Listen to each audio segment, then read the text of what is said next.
Thank you very much. Thank you very, very much. Wow. And thank you, Dana. Thank you, Kid Rock, sometimes referred to as Bob. And thank you, Lee, right from the beginning. Thank you very much. What a talent. What a beautiful, beautiful soul. Thank you. Friends, delegates, and fellow citizens, I stand before you this evening with a message of confidence, strength, and hope. 4 months from now, we will have an incredible victory, and we will begin the 4 greatest years in the history of our country. Together, we will launch a new era of safety, prosperity, and freedom for citizens of every race, religion, color, and creed. The discord and division in our society must be healed. We must heal it quickly. As Americans, we are bound together by a single fate and a shared destiny. We rise together or we fall apart. I am running to be president for all of America, not half of America, because there is no victory in winning for half of America. So tonight, with faith and devotion, I proudly accept your nomination for President of the United States. Thank you.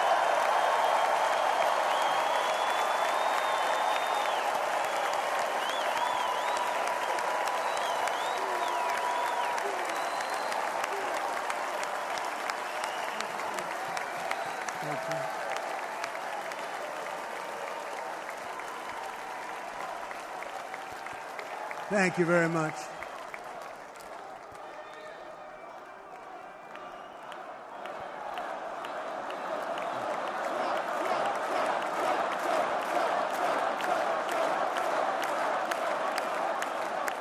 Thank you very much. And we will do it right. Going to do it right. Let me begin this evening by expressing my gratitude to the American people for your outpouring of love and support following the assassination attempt at my rally on Saturday.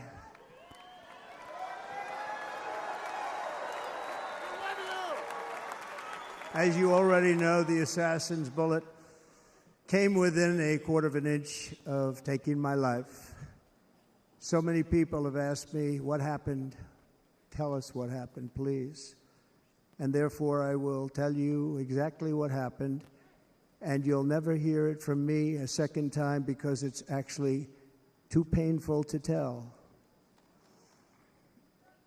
It was a warm, beautiful day in the early evening in Butler Township in the great Commonwealth of Pennsylvania. Music was loudly playing, and the campaign was doing really well.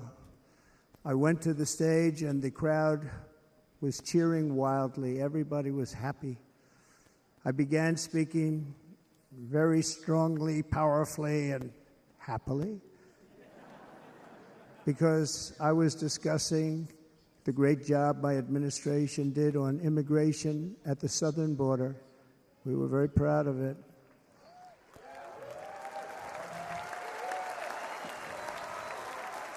Behind me and to the right was a large screen that was displaying a chart of border crossings under my leadership. The numbers were absolutely amazing. In order to see the chart, I started to, like this, turn to my right and was ready to begin a little bit further turn, which I'm very lucky I didn't do, when I heard a loud whizzing sound and felt something hit me really, really hard on my right ear. I said to myself, wow, what was that? It can only be a bullet. and moved my right hand to my ear, brought it down. My hand was covered with blood, just absolutely blood all over the place. I immediately knew it was very serious, that we were under attack, and in one movement proceeded to drop to the ground. Bullets were continuing to fly as very brave Secret Service agents rushed to the stage, and they really did. They rushed to the stage.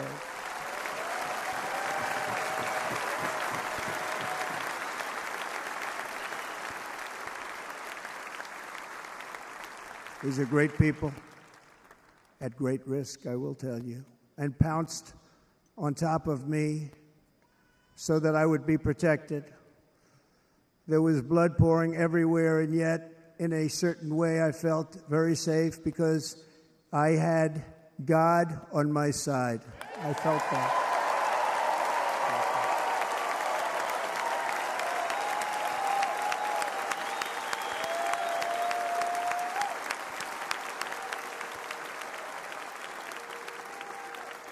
The amazing thing is that prior to the shot, if I had not moved my head at that very last instant, the assassin's bullet would have perfectly hit its mark, and I would not be here tonight. We would not be together. The most incredible aspect of what took place on that terrible evening in the fading sun was actually seen later. In almost all cases, as you probably know, and when even a single bullet is fired, just a single bullet, and we had many bullets that were being fired, crowds run for the exits or stampede, but not in this case. It's very unusual.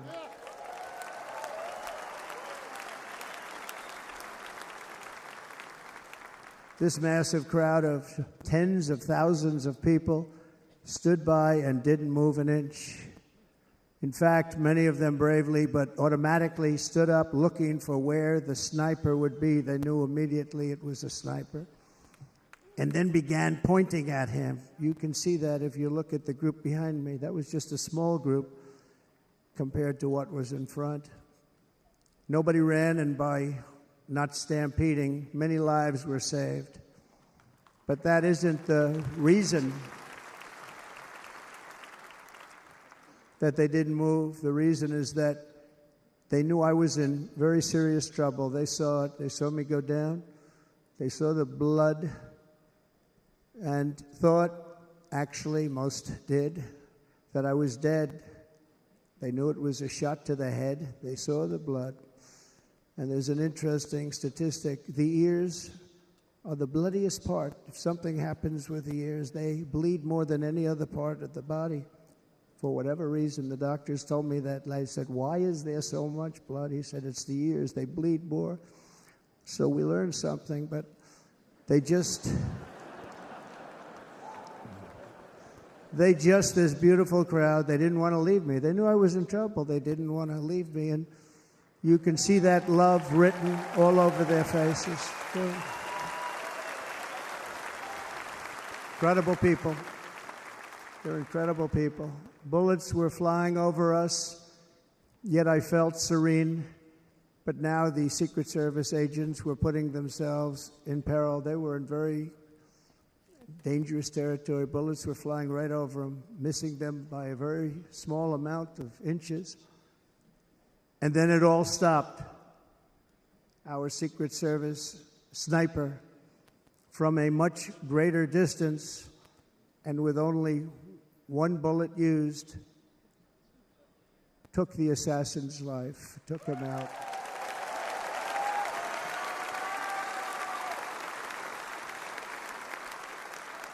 I'm not supposed to be here tonight. Not supposed to be here. Yes, you are. Yes, you are. Yeah.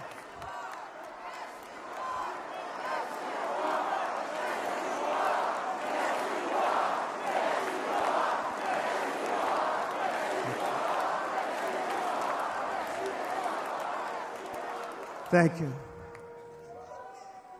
But I'm not. And I'll tell you, I stand before you in this arena only by the grace of Almighty God.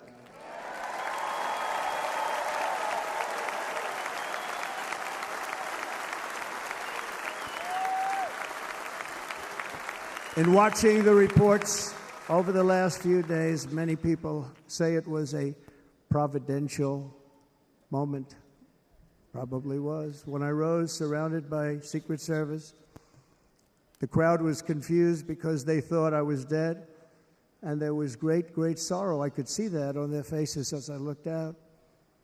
They didn't know I was looking out. They thought it was over. But I could see it, and I wanted to do something to let them know I was okay. I raised my right arm, looked at the thousands and thousands of people that were breathlessly waiting, and started shouting, "Fight, fight, fight."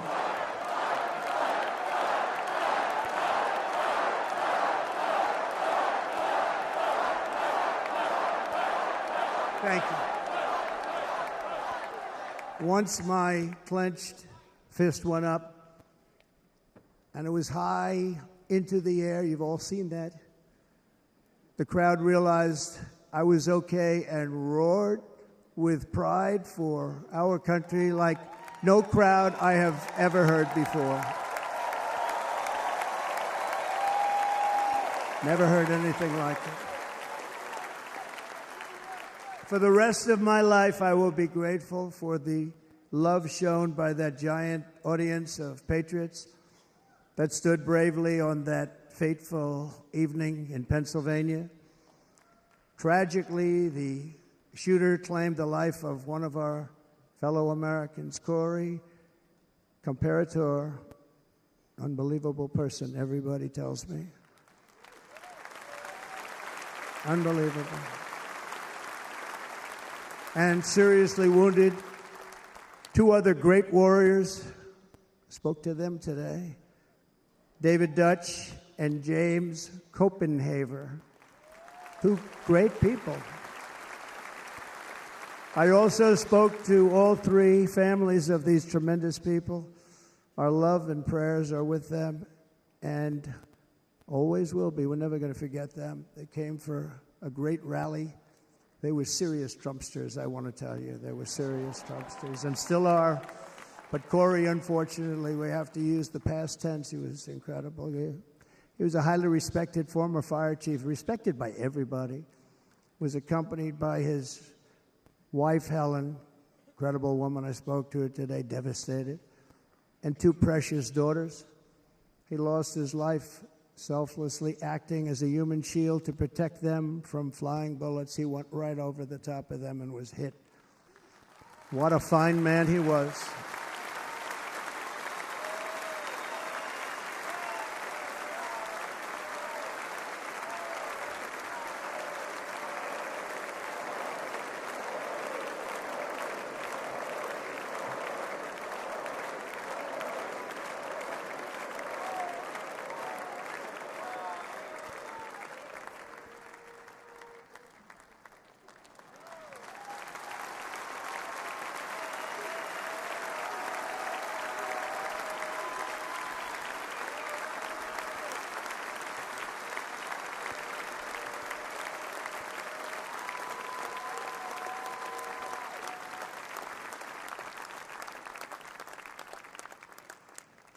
I want to thank the fire department and the family for sending his helmet, his outfit, and it was just something, and they're going to do something very special when they get it. But we did something which cannot match what happened, not even close.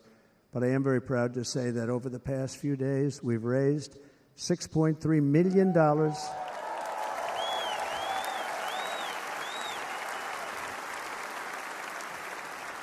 for the families of David, James, and Corey, including from a friend of mine just called up. He sent me a check right here. I just got it. $1 million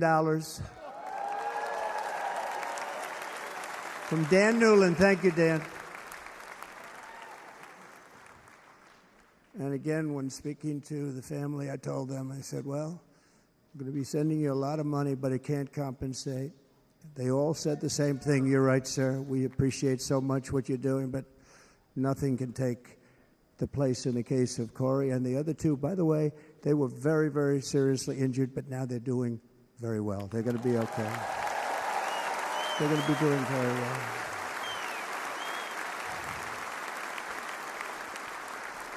They're warriors. So now I ask that we observe a moment of silence in honor of our friend Corey.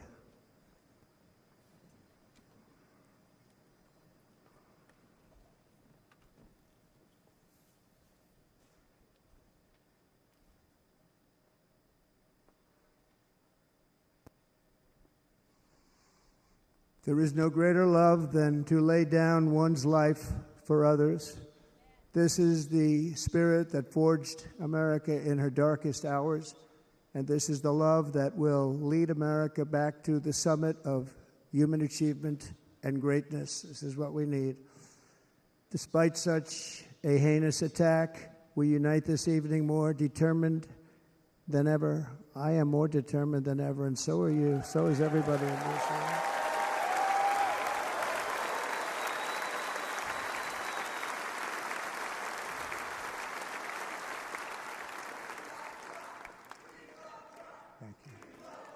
Thank you very much.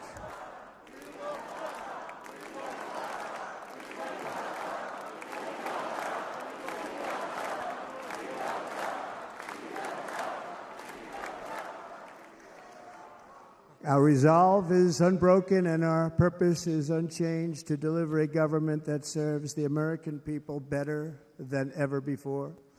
Nothing will stop me in this mission because our vision is righteous and our cause is pure. No matter what obstacle comes our way, we will not break, we will not bend, we will not back down, and I will never stop fighting for you, your family, and our magnificent country. Never.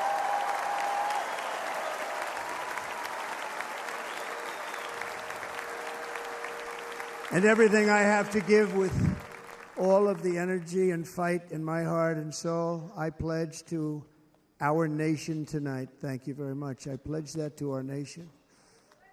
We're going to turn our nation around, and we're going to do it very quickly. Thank you.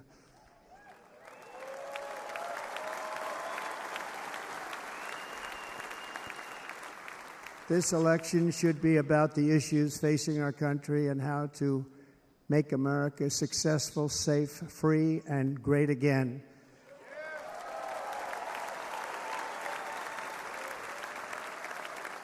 In an age when our politics too often divide us, now is the time to remember that we are all fellow citizens. We are one nation under God, indivisible, with liberty and justice for all.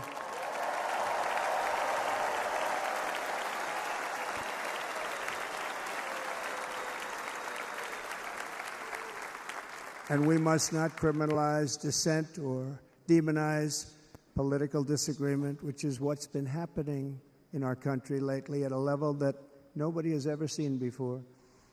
In that spirit, the Democrat Party should immediately stop weaponizing the justice system and labeling their political opponent as an enemy of democracy. Especially since that is not true. In fact, I am the one saving democracy for the people of our country.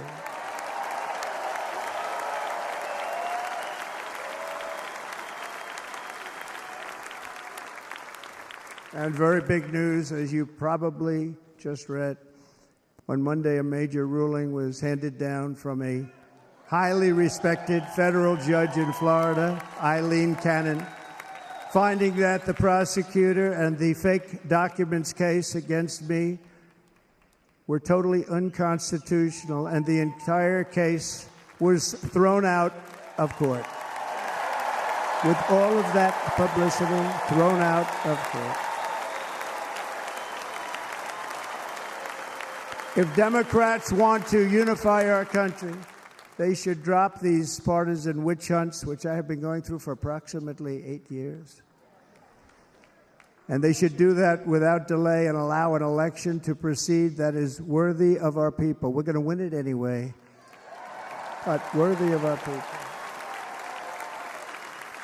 On this journey, I am deeply honored to be joined by my amazing wife, Melania.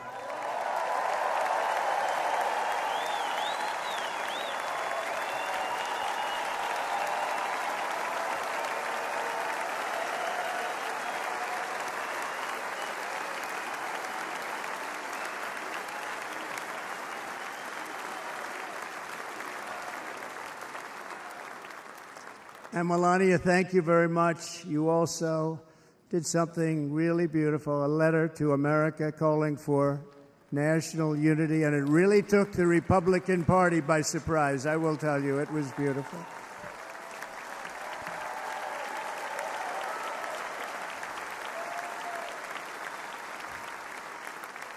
fact, some very serious people said that we should take that letter and put it as part of the Republican platform. That would be an honor, wouldn't it?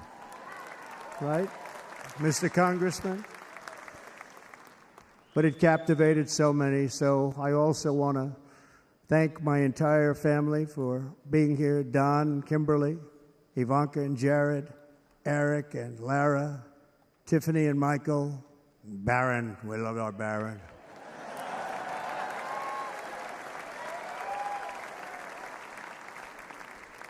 And of course, my 10 wonderful grandchildren. You saw a few of them up there on my lap before.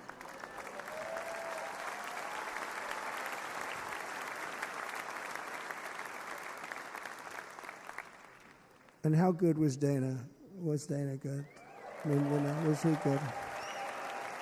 He was on probably the only vacation he's had in about, maybe ever, because he works, but about 10 years with his wife, very far away. I won't tell you where, but very, very far away, beautiful place.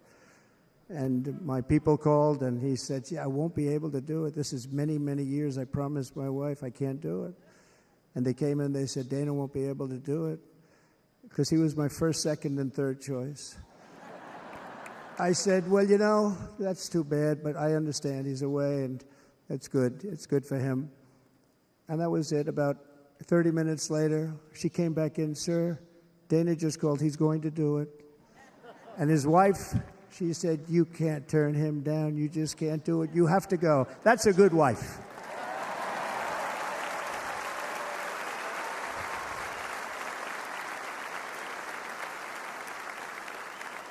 So he got on a plane. He got here a little while ago. Now he's going to get on the plane in a little while, and he's going to go back home to his wife. But they're great, and I just want to thank her and him and their whole family, because that's not easy. And Kid Rock, same thing. Called, he said, I want to be a part of it. I want to be a part, because, Kid does his great song, Big, Big Monster song. I had no idea. He became a friend of mine over the last 10 years. And he's amazing. Everyone loves him. I didn't even know how big he was. He has rallies, 35,000, 40,000 people he gets every time he goes out. I think he's making so much money, he doesn't know what the hell to do with it. You want to know? And then we have my other friend, and I've known him so long, and we took that song, and it was a big success, but we made that. I saw a chart of great songs to America. That was number 1 on the chart recently, number 1. So that's Lee Greenwood, a very special, beautiful person. He's a beautiful man. But they all wanted to be here. They called. And how about the Hulkster? How good was he? Is he up? Where is he? Boy, oh boy.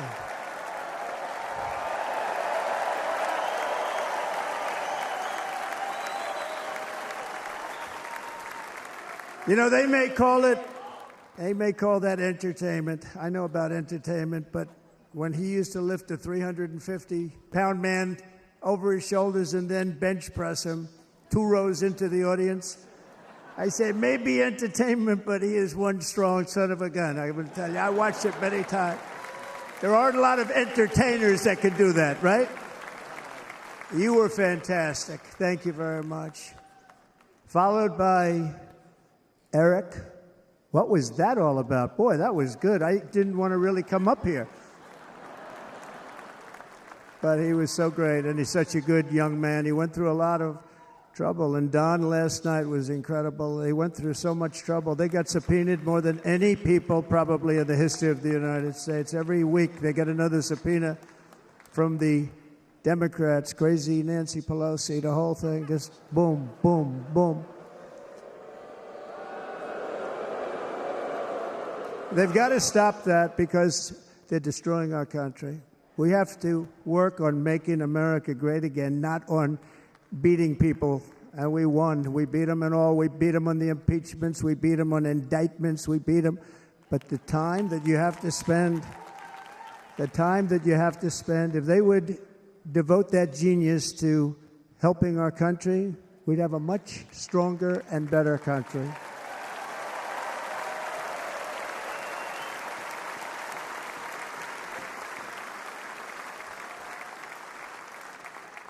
And Jason, the biggest star in country music. Jason, thank you for being here. Jason, thank you very much. Jason Aldean, he's good. I like his wife even better, by the way. She's here. Thank you, Jason. But I'm thrilled to have a new friend and partner fighting by my side. The next Vice President of the United States, the current Senator from Ohio, J.D. Vance, and his incredible wife, Usha.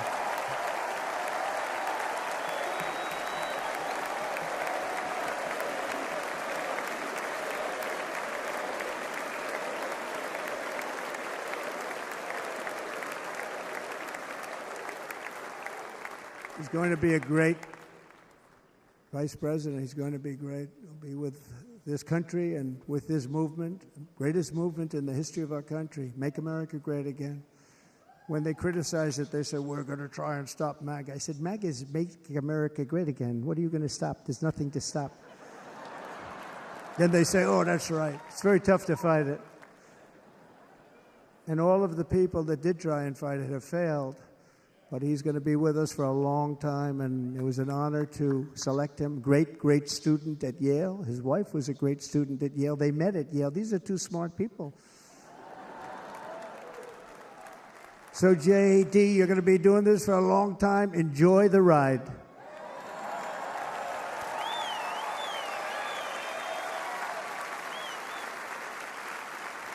And a very special thank you to the extraordinary people of Milwaukee and the great state of... Oh, there they are. There they are. You are so easy to spot. And Green Bay's going to have a good team this year, right? They're going to have a good team. They're going to have a good team. Most of the audience doesn't like it, but it's true. You're going to have a very good team this year. And by the way, Wisconsin, we are spending over $250 million here creating jobs and other economic development all over the place. So I hope you will remember this in November and give us your vote. I am trying to buy your vote. I'll be honest about that.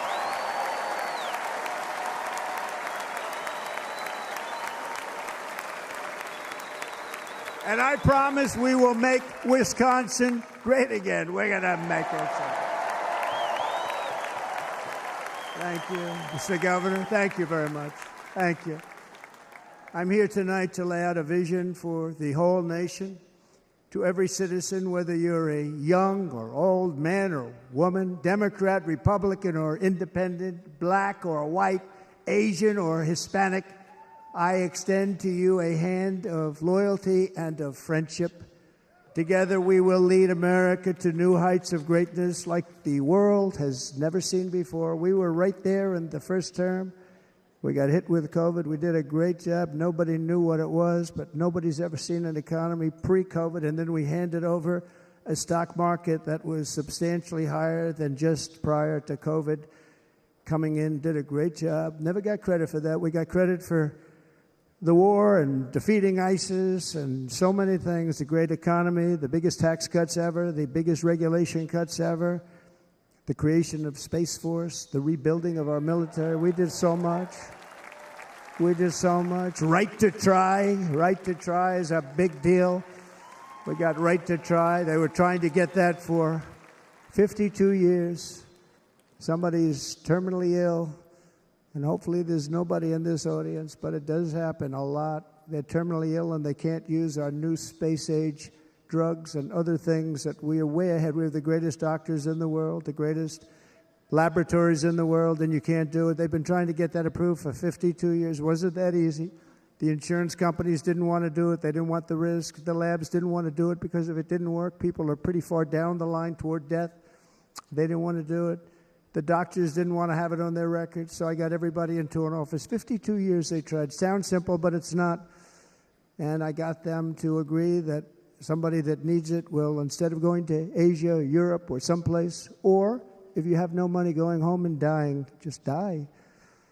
We got them to sign an agreement, agree to it, where they're not going to sue anybody. They're going to get all of this stuff. They're going to get it really fast. And what's happened is we're saving thousands and thousands of lives. It's incredible.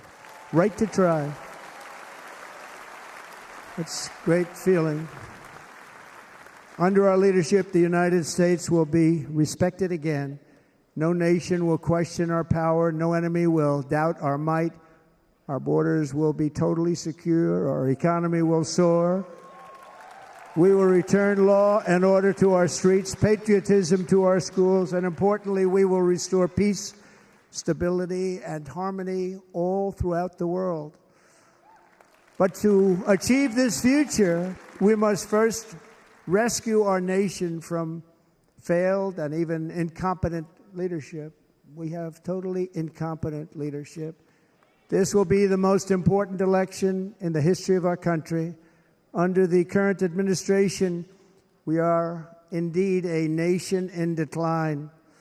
We have an inflation crisis that is making life unaffordable, ravaging the incomes of working and low-income families, and crushing, just simply crushing our people like never before. They've never seen anything like it.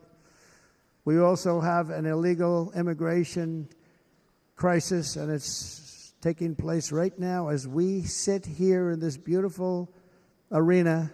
It's a massive invasion at our southern border that has spread misery, crime, poverty, disease, and destruction to communities all across our land. Nobody's ever seen anything like it. Then there's an international crisis, the likes of which the world has seldom been part of. Nobody can believe what's happening. War is now raging in Europe and the Middle East. A growing specter of conflict hangs over Taiwan, Korea, the Philippines, and all of Asia. And our planet is teetering on the edge of World War III. And this will be a war like no other war because of weaponry. The weapons are no longer army tanks going back and forth shooting at each other. These weapons are obliteration. It's time for a change. This administration can't come close to solving the problems. We're dealing with very tough, very fierce people. They're fierce people. And we don't have fierce people. We have people that are a lot less than fierce, except when it comes to cheating on elections and a couple of other things. Then they're fierce. Then they're fierce. So tonight, I make this pledge to the great people of America. I will end the devastating inflation crisis immediately, bring down interest rates, and lower the cost of energy. We will drill, baby, drill.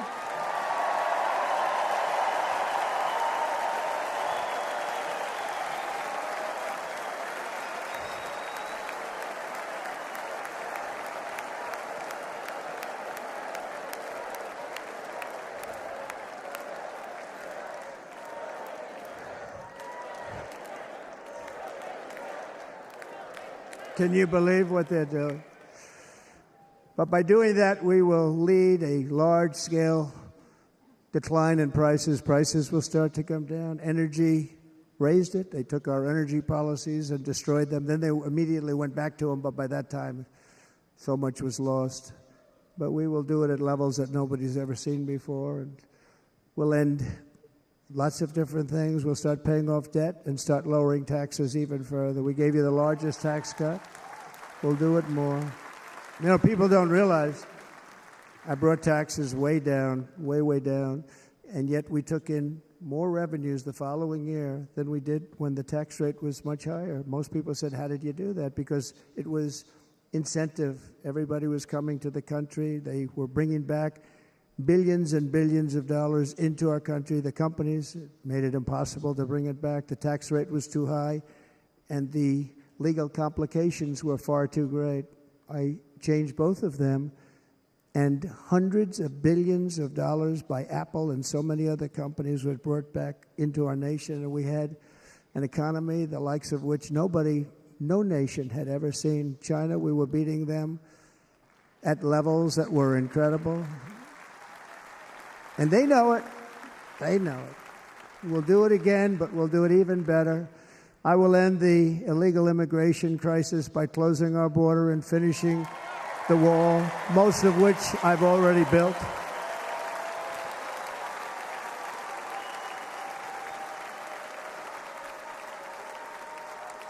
On the wall, we were dealing with a very difficult Congress, and I said, oh, that's okay, we won't go to Congress. I call it an invasion. We gave our military almost $800 billion. I said, I'm going to take a little of that money because this is an invasion, and we built, most of the wall is already built, and we built it through using the funds because what's better than that? We have to stop the invasion into our country that's killing hundreds of thousands of people a year. We're not going to let that happen. I will end every single international crisis that the current administration has created, including the horrible war with Russia and Ukraine, which would have never happened if I was president, and the war caused by the attack on Israel, which would have never happened if I was president. Iran was broke. Iran had no money. Now Iran has $250 billion. They made it all over the last 2.5 years. They were broke. I watched the other day on a show called Deface the Nation. Has anyone seen it? And they had a congressman who was a Democrat say, well, whether you like him or not, Iran was broke dealing with Trump. I told China and other countries, if you buy from Iran, we will not let you do any business in this country, and we will put tariffs on every product you do send in of 100% or more. And they said to me, well, I think that's about it. They weren't going to buy any oil. And they were ready to make a deal. Iran was going to make a deal with us. And then we had that horrible, horrible result that we'll never let happen again. The election result, we're never going to let that happen again. They used COVID to cheat. We're never going to let it happen again. And they took off all the sanctions, and they did everything possible for Iran.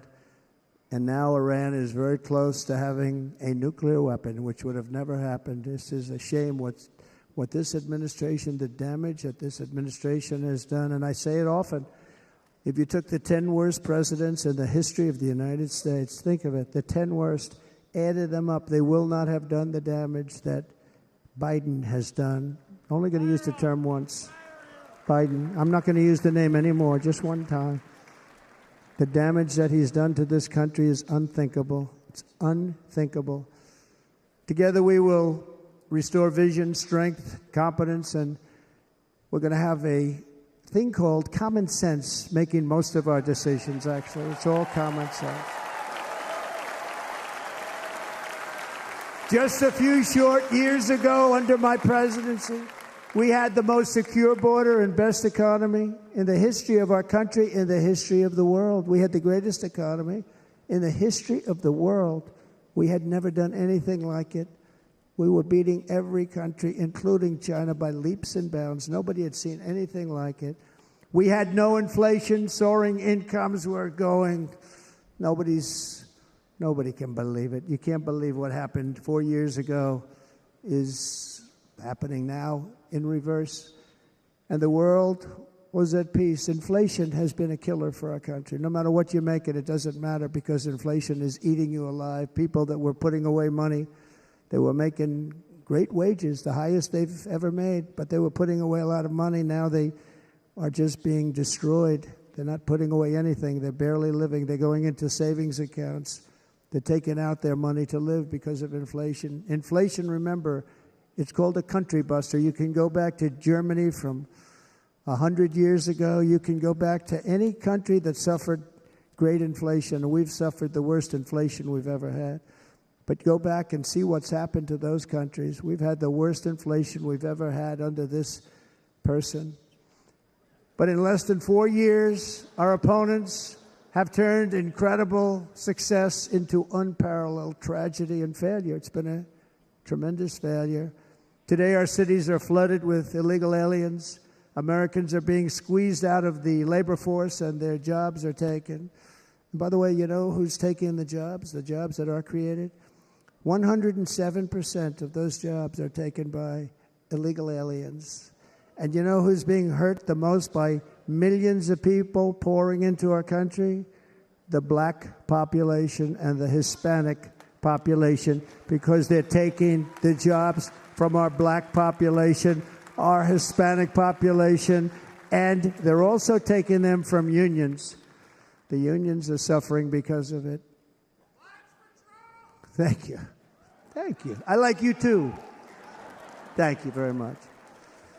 Inflation has wiped out the life savings of our citizens and forced the middle class into a state of depression and despair. That's what it is. It's despair and depression. We cannot and will not let this continue. Less than 4 years ago, we were a great nation, and we will soon be a great nation again. We're going to be a great nation again.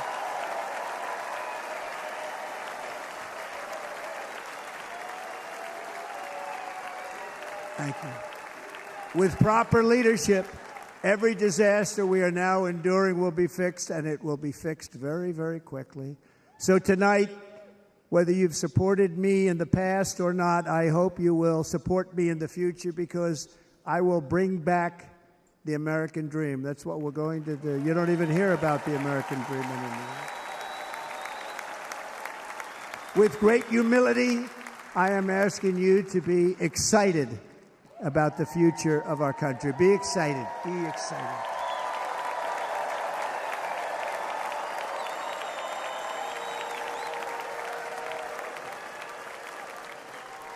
And by the way, the news reports, look at all of those big networks. Look at them. They're all here.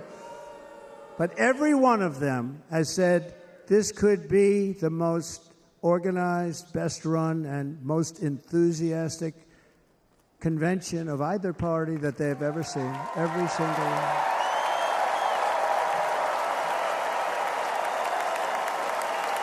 And it's true.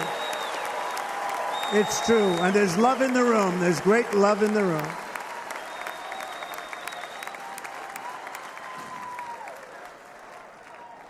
So I better finish strong.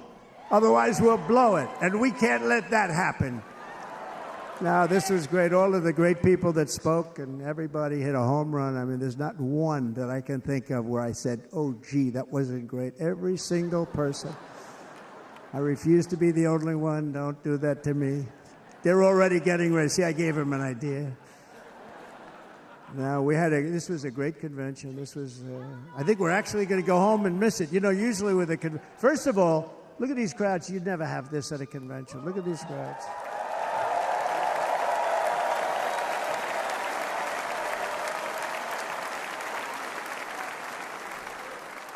Love. It's about love. This week, the entire Republican Party has formally adopted an agenda for America's renewal, and you saw that agenda. And it's very short compared to the long, boring, meaningless agendas of the past, including the Democrats. They write these things that are hundreds of pages long, and they never read them after they're done. In their case, fortunately, they don't read them because they're pretty bad. It's a series of bold promises that we will swiftly implement when you give us a Republican House And Mr. Speaker, thank you very much. We have our great Speaker of the House with us tonight. Mr. Speaker, thank you very much. Thank you.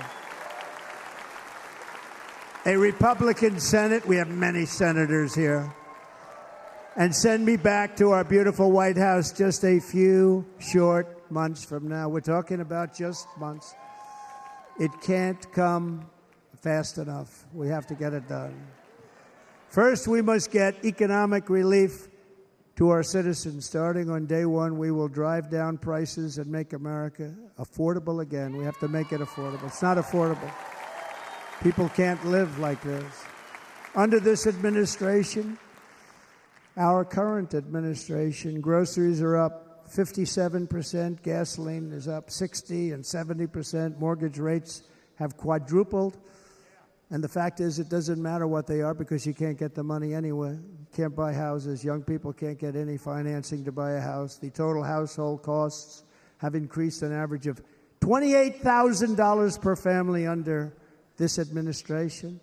Republicans have a plan to bring down prices and bring them down very, very rapidly. By slashing energy costs, we will in turn reduce the cost of transportation, manufacturing, and all household goods. So much starts with energy.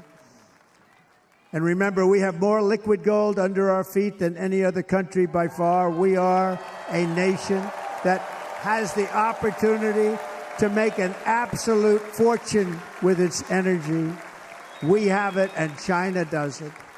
Under the Trump administration, just 3.5 years ago, we were energy independent. But soon, we will actually be better than that. We will be energy dominant and supply not only ourselves, but we will supply the rest of the world with numbers that nobody has ever seen, and we will reduce our debt, $36 trillion. We will start reducing that, and we will also reduce your taxes still further. Next, and by the way, they want to raise your taxes 4 times, think of it. And all my life I grew up watching politicians. I always loved politics, I guess. I was on the other side. I'd watch and they were always talking about, we will give you a tax cut. We will give you a tax cut. My whole life I was watching, I will give you a tax cut, right, Mr. Congressman? That's all they talked about. This is the only administration that said, we're going to raise your taxes by 4 times what you're paying now, and people are supposed to vote for them? I've never heard it. You're paying too much. We're going to reduce your taxes still further. We gave you the biggest one, as I said. We're going to give you more, and it's going to lead to tremendous growth. We want growth in our country. That's what's going to pay off our debt.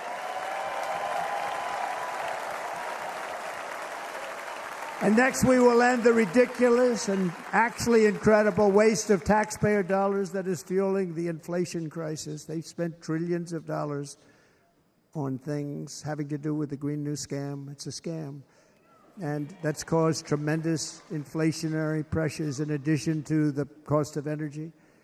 And all of the trillions of dollars that are sitting there not yet spent, we will redirect that money for important projects like roads, bridges, dams, and we will not allow it to be spent on meaningless Green New Scam ideas.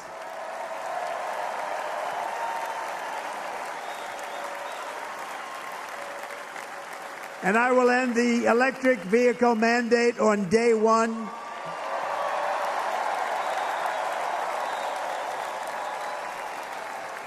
Thereby saving the U.S. auto industry from complete obliteration, which is happening right now, and saving U.S. customers thousands and thousands of dollars per car.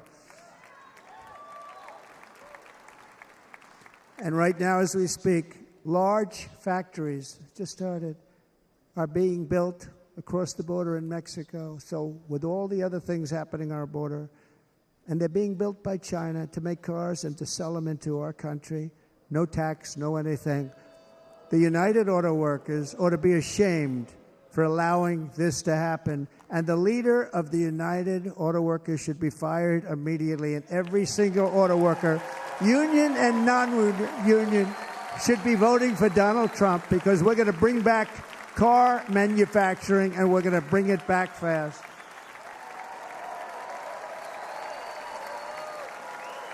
They're building some of the largest auto plants anywhere in the world. Think of it, in the world. We're going to bring it back. We're going to make them. We don't mind that happening, but those plants are going to be built in the United States, and our people are going to man those plants.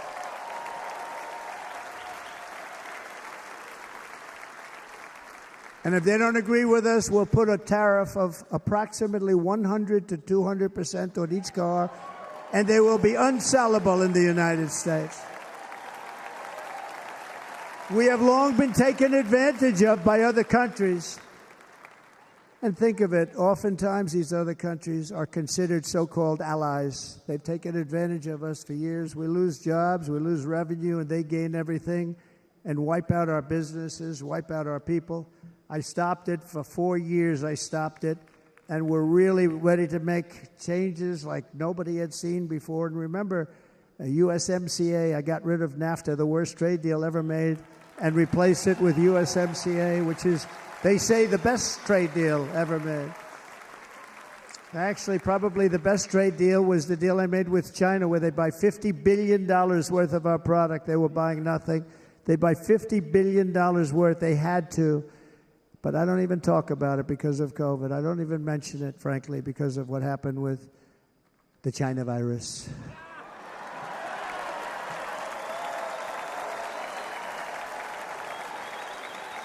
We will not let countries come in, take our jobs, and plunder our nation. They come and do that. They plunder our nation. The way they will sell their product in America is to build it in America. Very simple. Build it in America and only in America.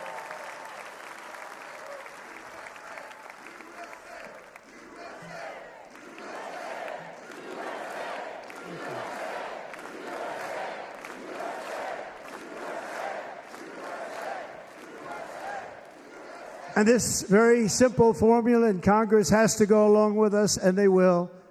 This very simple formula will create massive numbers of jobs. We will take over the auto industry again, and many, many, hundreds of thousands of jobs. We lost so many jobs over the years.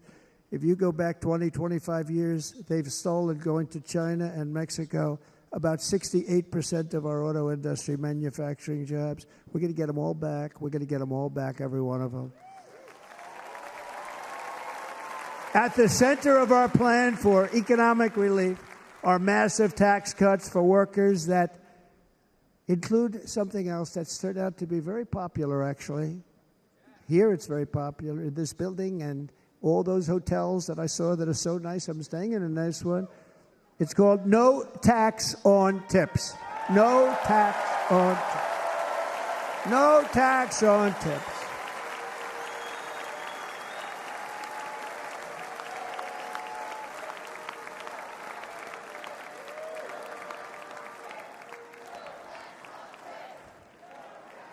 I got that by having dinner recently in Nevada, where we're leading by about 14 points. Hello. I'll see you there very soon, everybody. And we're having dinner at a beautiful restaurant in the Trump building on the Strip, and it's a great building, and the waitress comes over. How's everything going? A really nice person. How's everything? Oh, Sarah, it's so tough. The government's after me all the time on tips, tips, tips. I said, well, they give you cash. Would they be able to find him? She said, actually, and I didn't know this, she said, very little cash is given. It's all put right on the check. And they come in and they take so much of our money, it's just ridiculous, and they don't believe anything we say. And they've just hired, as you know, 88,000 agents to go after them even more. And I said, this shows the level of my, most people go out, they hire consultants, they pay them millions of dollars. But I said to her, let me just ask you a question. Would you be happy if you had no tax on tips? She said, what a great idea. I got my information from a very smart waitress. That's better than spending millions of dollars. And everybody loves it. Waitresses and caddies and drivers and everybody. It's a large group of people that are being really hurt badly. They make money. Let them keep their money. I'm going to protect Social Security and Medicare. Democrats are going to destroy Social Security and Medicare because all of these people, by the millions they're coming in, they're going to be on Social Security and Medicare and other things, and you're not able to afford it. They are destroying your Social Security and your Medicare. Under my plan, incomes will skyrocket, inflation will vanish completely, jobs will come roaring back, and the middle class will prosper like never, ever before, and we're going to do it very rapidly.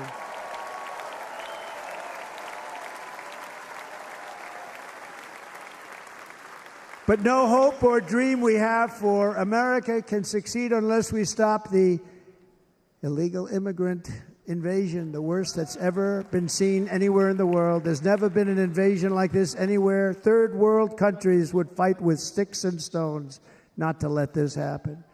The invasion at our southern border, we will stop it, and we will stop it quickly. You heard Tom Homan yesterday. Tom Homan, put him in charge and just sit back and watch. Brandon Judd of Border Patrol, he's incredible. These guys, they really, their job is a lot easier if they don't have to do anything, but they want to. They're patriots. Brandon Judd, Border Patrol, ICE. ICE goes out. You have to see what ICE does with MS-13. You have these are probably the worst gang, and ICE goes in there. And I know a lot of people in these rows here, and they're very tough people, but they don't want to do this job. They'll go into a pack of MS-13 killers. They're the worst, probably the worst gangs in the world. And we have thousands of them. I moved thousands and thousands out in my 4 years. We moved them out, and it was a pleasure. But ICE would go right into a pack of these killers, and you see fists flying, you see everything flying, and then they take them. They put them in a paddy wagon. They take them back, and they get them out of our country. And the other countries weren't accepting them back, and I called up, and I said, tell them that we're not giving them economic aid anymore. And the next day, I got calls from all of these countries that were terminated. Billions of dollars we spend on economic aid to countries that does us, frankly, no good. And the next day, I was called by everybody. I couldn't take all the calls. Sir, what's the problem? I said, you won't take your killers back that you sent in caravans into America. You won't take them back. Well, sir, if you'd like us to, we would give very serious consideration to doing that. And within 24 hours, they were being taken back. For years and years, when I first came in, they said President Obama tried to get him to go back, and they wouldn't accept him. They'd put planes on the runway so you couldn't leave the plane. They'd close the road so you couldn't take the buses. They'd all have to turn back. As soon as I said no more economic aid of any kind to any country that does that, they called back and they said, sir, it would be our great honor to take MS-13. We love them very much. We love them very much, sir. We'll take them back. At the heart of the Republican platform is our pledge to end this border nightmare and fully restore the sacred and sovereign borders of the United States of America, and we're going to do that on day one.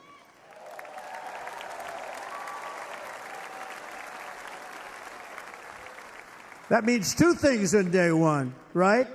Drill, baby, drill, and close our borders.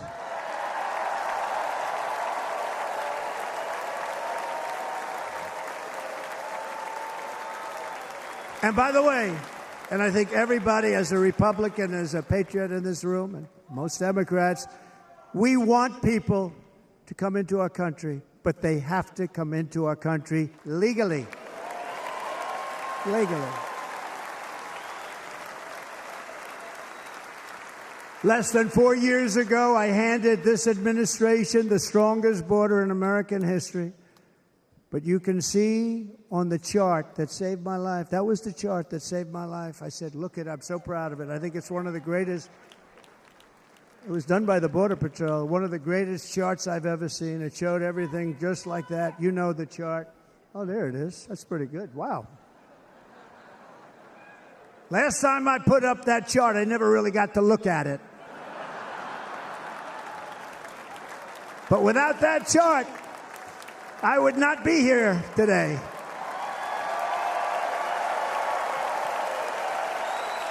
Never got to look at it.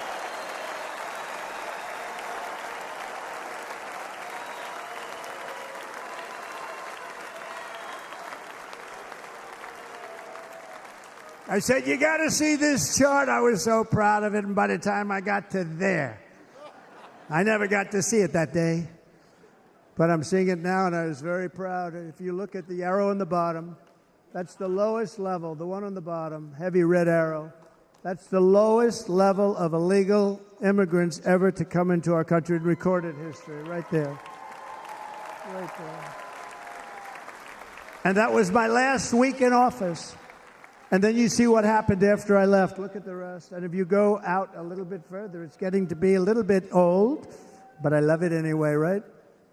But you can go much higher with those numbers. Look what happened right after that. The invasion began. We had the opposite. We stopped the invasion. But the invasion that we stopped was peanuts by comparison to what happened after I left. Look at what happened after I left.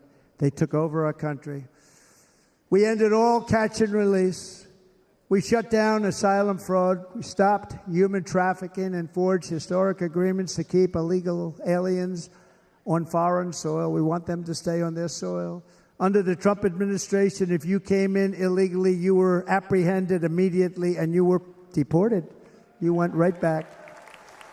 The current administration terminated every single one of those great Trump policies that I put in place to seal the border. I wanted a sealed border. Again, come in, but come in legally. You know how unfair it is? So many people, hundreds of thousands of people, have been working for years to come into our country. And now they see these people pour into our country at levels that are unprecedented. It's so unfair. And we're not going to do it. We're not going to stand for it. They suspended wall construction, ended remain in Mexico. We had a policy, remain in Mexico. You think that was easy to get from the Mexican government? But I said, you must give it to us. If you don't give it to us, there will be repercussions. And they gave it to us. But not easy. Canceled our Safe Third agreements. Demolished Title 42, implemented nationwide catch and release. That's catch and release, where we catch them and release them into our country. We catch them and release them into Mexico. There's a slight difference. And took 93, this is the previous administration, 93 executive actions to throw open our border to the world. The entire world is pouring into our country because of this very foolish administration. The greatest invasion in history is taking place right here in our country.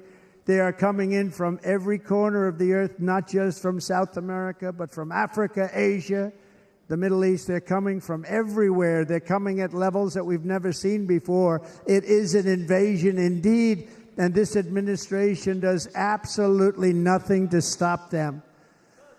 They're coming from prisons. They're coming from jails. They're coming from mental institutions and insane asylums.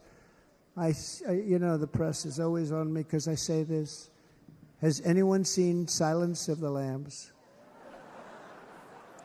The late, great Hannibal Lecter.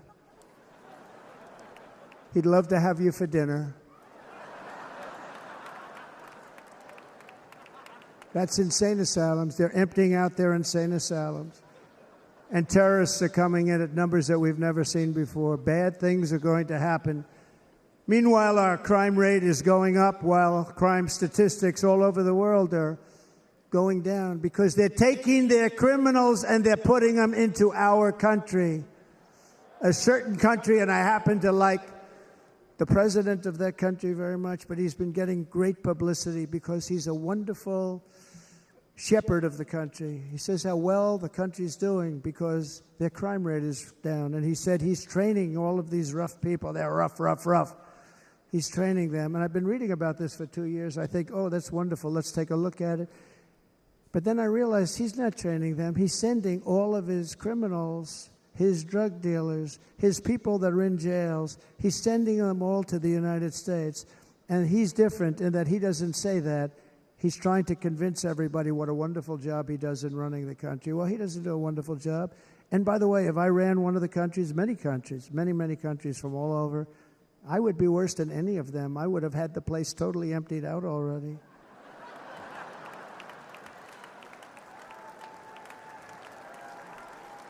But we become a dumping ground for the rest of the world, which is laughing at us. They think we're stupid. And they can't believe that they're getting away with what they're getting away with, but they're not going to be getting away with it for long. That's what I can tell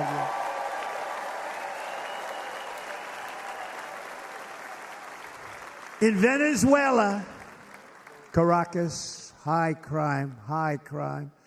Caracas, Venezuela, really a dangerous place, but not anymore.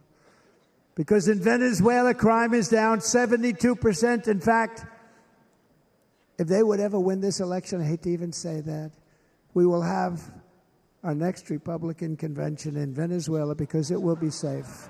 Our cities will be so unsafe, we will not be able to have it there. In El Salvador, murders are down by 70%. Why are they down? Now, he would have you convinced that because he's trained murderers to be wonderful people. No. They're down because they're sending their murderers to the United States of America. This is going to be very bad.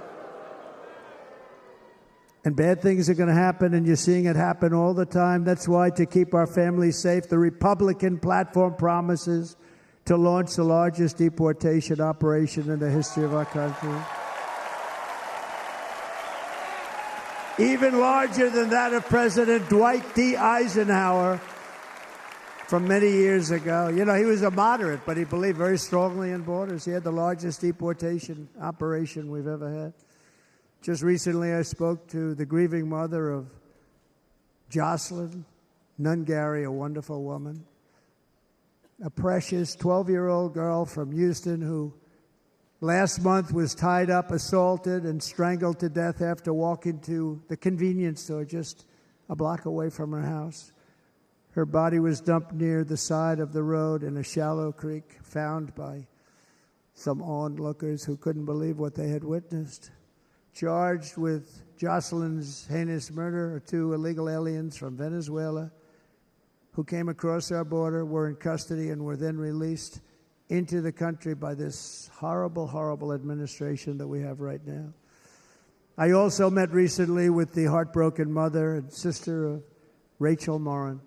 Rachel was a 37-year-old mom of 5 beautiful children who was brutally raped and murdered while out on a run. She wanted to keep herself in good shape. It was very important to her. She was murdered. The monster responsible first killed another woman in El Salvador before he was led into America by the White House. This White House let them in.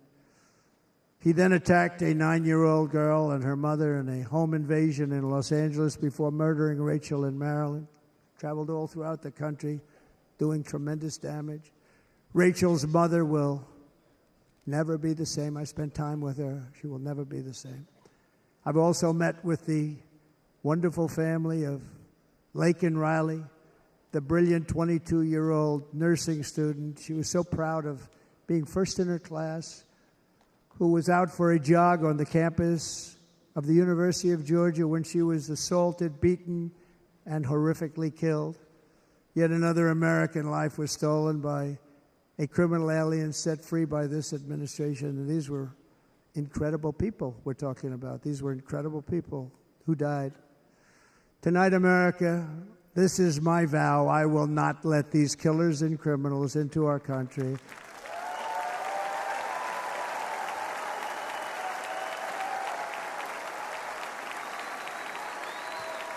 I will keep our sons and daughters safe.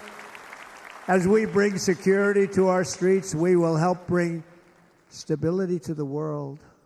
I was the first president in modern times to start no new wars. You know, we were the toughest. We were the most respected. And you saw this. Hungry, strong country, run by a very powerful, tough leader. He's a tough guy. Press doesn't like him because he's tough.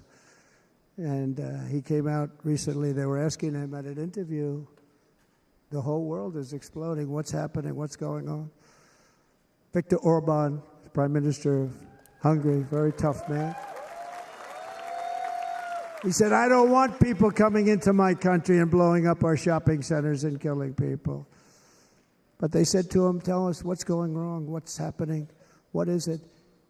He said, there's only one way you're going to solve it. You got to bring President Trump back to the United States because he kept everybody at bay. He used a word I wouldn't use because I can't use that word, because you'd say it was braggadocious. The press would say he was a braggart. I'm not a braggart. But Viktor Orban said it. He said Russia was afraid of him. China was afraid of him. Everybody was afraid of him. Nothing was going to happen. The whole world was at peace. And now the world is blowing up around us. All of these things that you read about were not going to happen. Under President Bush, Russia invaded Georgia. Under President Obama, Russia took Crimea. Under the current administration, Russia is after all of Ukraine. Under President Trump, Russia took nothing.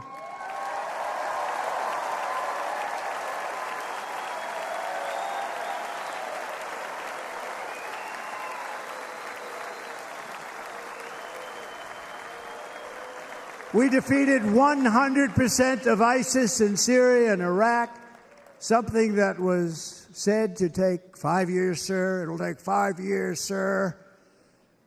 We did it in a matter of a couple of months. We have a great military. Our military is not woke. It's just some of the fools on top that are woke.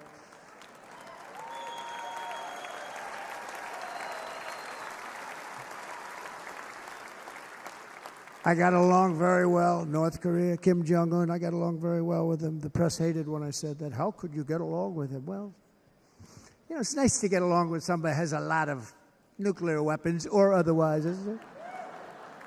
See, in the old days, they'd say, that's a wonderful thing. Now they say, how could you possibly do that? But no, I got along with him, and we stopped the missile launches from North Korea. Now North Korea is acting up again, but when we get back, I get along with him. He'd like to see me back, too. I think he misses me, if you want to know the truth.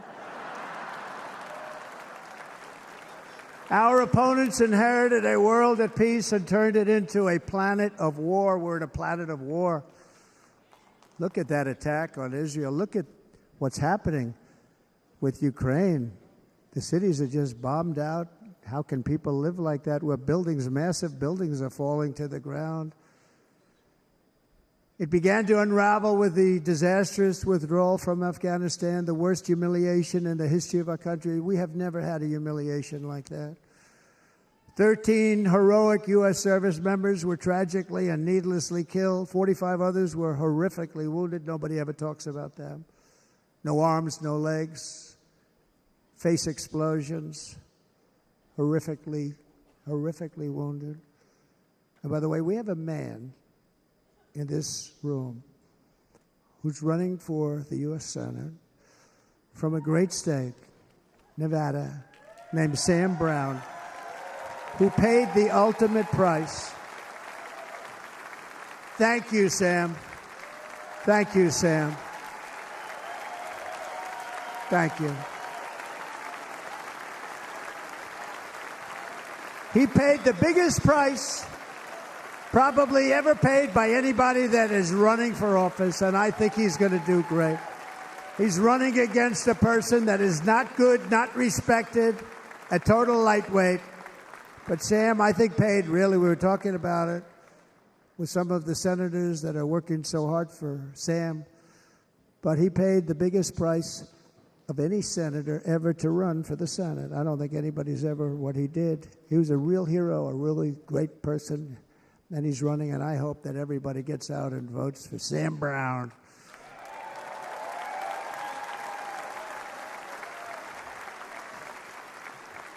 And we also left behind $85 billion worth of military equipment, along with many American citizens were left behind.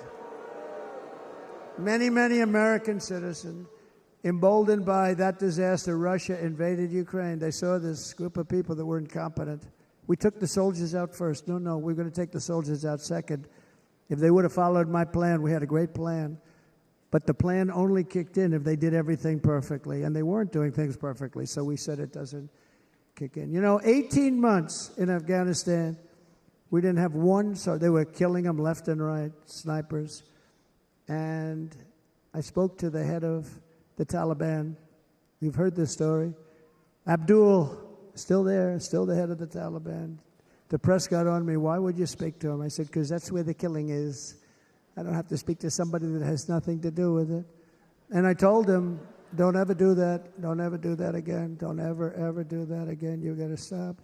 Because during the Obama administration, many great people and soldiers, but a lot of soldiers were being killed from long distance.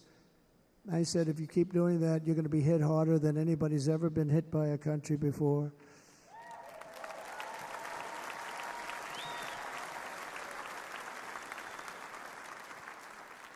And he said, I understand, Your Excellency. He called me Your Excellency. I wonder if he calls the other guy Your Excellency. I doubt it. The other guy gave him everything. I mean, what kind of a deal was that? He walked out, gave him everything. Do you know that right now Afghanistan is one of the largest sellers of weapons in the world? They're selling the brand new, beautiful weapons that we gave them. But think of it. He actually said to me, but why do you show me a picture of my home? I said, you'll have to ask your people or one of your wives.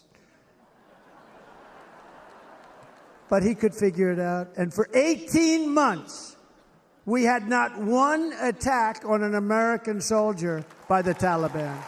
18 months.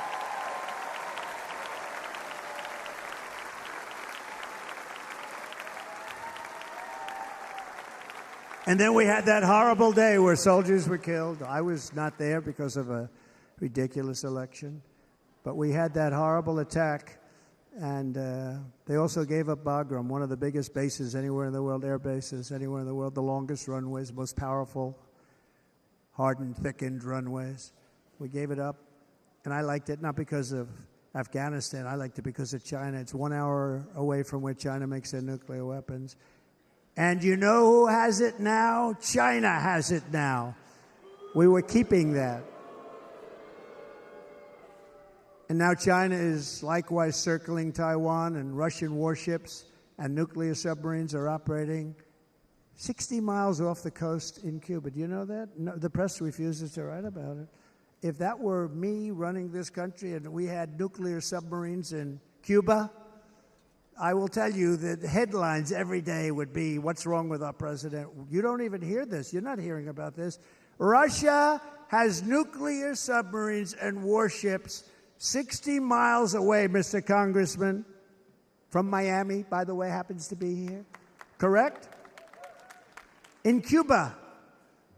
And that would not be stood for if it were somebody else. They don't want to mention it, but now maybe they will.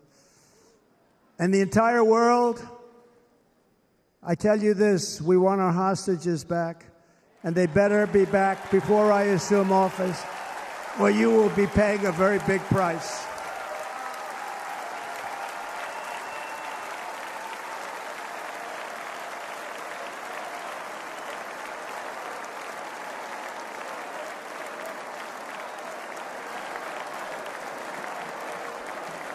With our victory in November, the years of war, weakness, and chaos will be over. I don't have wars. I had no wars other than ISIS, which I defeated, but that was a war that was started. We had no wars. I could stop wars with a telephone call.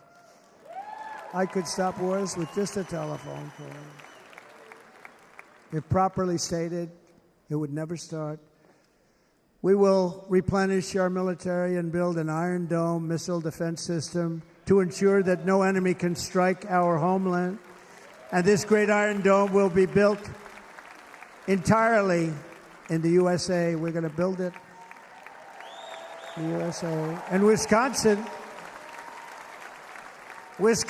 just like I gave you that massive ship contract, and you're doing a very nice job, Governor, right? Thank you, Governor. And they're doing a great job. In fact, I had a little design change, and we gave them a tremendous for essentially what we used to call destroyers. These are now the most beautiful. They look like yachts. I said, we have to take the bow, and we have to make it a little nicer and a little point at the top instead of a flat nose. And the people at the shipyard said, this guy sort of knows what he's doing. We have the most beautiful ships, right, Governor? And everybody sitting over there. And it was a big contract that everybody wanted. I gave it to Wisconsin, but we're going to have a lot of that built right here in the state of Wisconsin and all other states. Israel has an Iron Dome. They have a missile defense system. 342 missiles were shot into Israel, and only one got through a little bit. It was badly wounded. It fell to the ground, but most of them are. And Ronald Reagan wanted this many years ago, but we really didn't have the technology many years ago. Remember, they called it Starship, spaceship, anything to mock him. But he was a very good president, very, very good. But now we have unbelievable technology. And why should other countries have this and we don't? No, we're going to build an Iron Dome over our country, and we're going to be sure that nothing can come and harm our people. And again, from an economic development standpoint, we're going to make it all right here. No more sending it out to other countries in order to help. It's America first. America first. We will unleash the power of American innovation. And as we do, we will soon be on the verge of finding the cures to cancer, Alzheimer's disease, and many other diseases. We're going to get to the bottom of it. You remember this gentleman that I don't want to mention other than one time I had to, because when you say the 10 worst, I had to do it. I didn't want anybody to be confused. But this man said, we're going to find a cure to cancer. Nothing happened. We're going to get to the cure for cancer and Alzheimer's and so many other things. We're so close to doing something great. But we need a leader that will let it be done. We will not have men playing in women's sports. That will end immediately.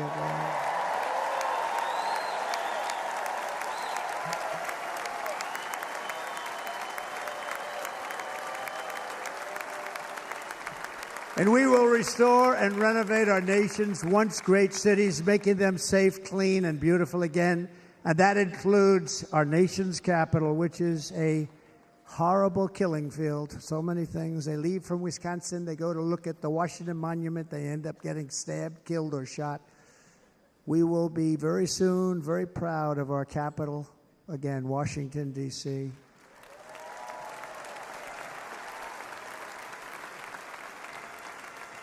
America is on the cusp of a new golden age, but we will have the courage to seize it. We're going to take it. We're going to make it a current. We're going to bring this into a golden age like never seen before. Remember this, China wants to do it. Japan wants to do it. All of these countries want to do it. We have to produce massive amounts of energy if we're going to produce the new. If you look at some of the things that have been done, and some of the things that we're going to do. But AI needs literally twice the electricity that's available now in our country. Can you imagine? But instead, we're spending places where they recharge electric cars. They built 8 chargers at a certain location toward the Midwest. 8 chargers for $9 billion. Think of them as a tank for filling up your gas. Think of it. They spent $9 billion on 8 chargers, 3 of which didn't work. And if you were going to do this all over our country, this crazy electric mandate, if you're going to do this all, and by the way, I'm all for electric. They have their application. But if somebody wants to buy a gas-powered car, gasoline-powered car, or a hybrid, they're going to be able to do it. And we're going to make that change on day 1.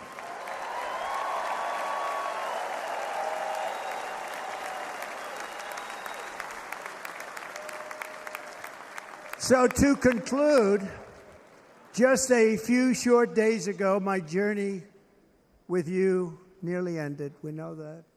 And yet, here we are tonight, all gathered together, talking about the future, promise, and a total renewal of a thing we love very much. It's called America. We live in a world of miracles. None of us knows God's plan or where life's adventure will take us. I want to thank Franklin Graham for being here tonight. He's an outstanding man. He wrote me a note recently. I have a lot of respect for him. Sir, I love your storytelling. I think it's great in front of these big rallies. But, sir, please do me one favor. It won't make any difference. Please don't use any foul language. I was a little embarrassed. He said, it won't make any difference. Actually, it does. The story's not quite as good, but I've been very good. The story is not quite as good, to be honest. I've got to have a little talk with Franklin, but he was great. He's a great gentleman. His father was so incredible, Billy Graham. My father used to love taking me to see Billy Graham. My father would take me to see Billy Graham at Yankee Stadium. He had the biggest rallies you've ever seen. He was a good rally guy, too. But he'd get up, and he was a fantastic guy. My father loved Billy Graham. But I love Franklin Graham. I think Franklin's been fantastic, and I'm working so hard to adhere to his note to me. I'm working hard on it, Franklin. But if the events of last Saturday make anything clear, it is that every single moment we have on earth is a gift from God.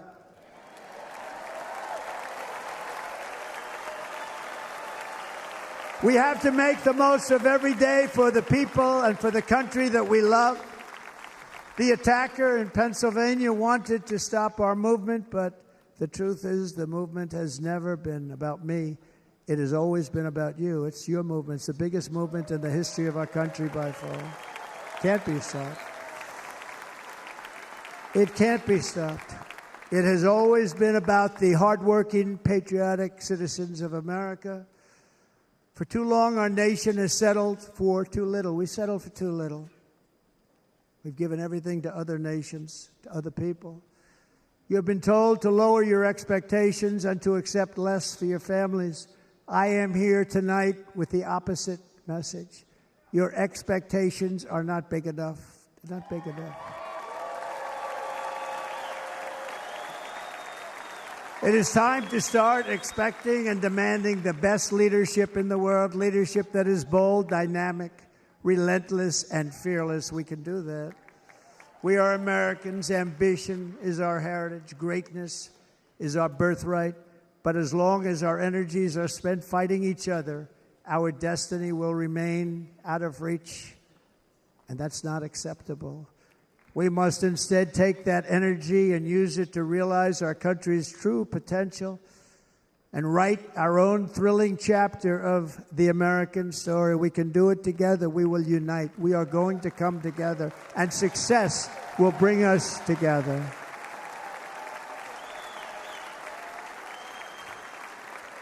It is a story of love, sacrifice, and so many other things. And remember the word, devotion. It's unmatched devotion. Our American ancestors crossed the Delaware, survived the icy winter at Valley Forge, and defeated a mighty empire to establish our cherished republic. They fought so hard, they lost so many. They pushed thousands and thousands of miles across a dangerous frontier, taming the wilderness to build a life and a magnificent home for their family. They packed their families into covered wagons, trekked across hazardous trails, scaled towering mountains, and braved rivers and rapids to stake their claim on the wide-open, new, and very beautiful frontier. When our way of life was threatened, American patriots marched onto the battlefield, raced into enemy strongholds, and stared down death and stared down those enemies to keep alive the flame of freedom. At Yorktown, Gettysburg, and Midway, they joined the roll call of immortal heroes. So many heroes, so many great, great people. And we have to cherish those people. We can't forget those people. We have to cherish those people.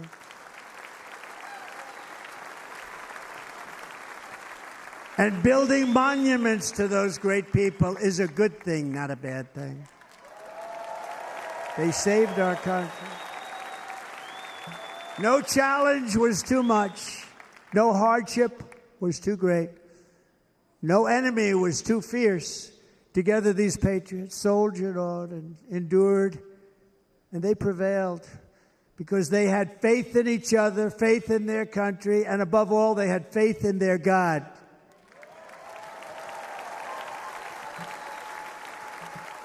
Just like our ancestors, we must now come together, rise above past differences. Any disagreements have to be put aside and go forward, united as one people, one nation, pledging allegiance to one great, beautiful, I think it's so beautiful, American flag. Tonight I ask for your partnership, for your support, and I am humbly asking for your vote. I want your vote. It's going to make our country great again. Every day I will strive to honor the trust you have placed in me, and I will never, ever let you down. I promise that. I will never let you down. To all of the forgotten men and women who have been neglected, abandoned, and left behind, you will be forgotten no longer. We will press forward, and together we will win, win, win.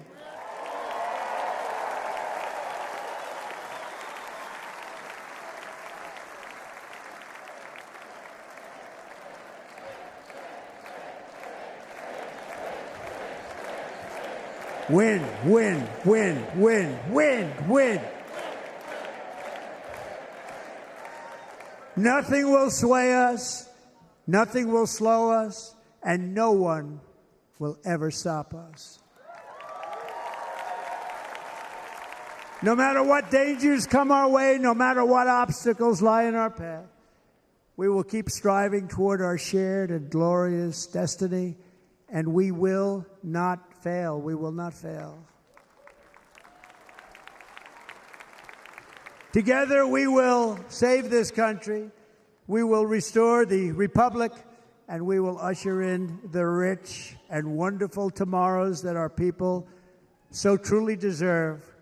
America's future will be bigger, better, bolder, brighter, happier, stronger, freer, greater, and more united than ever before.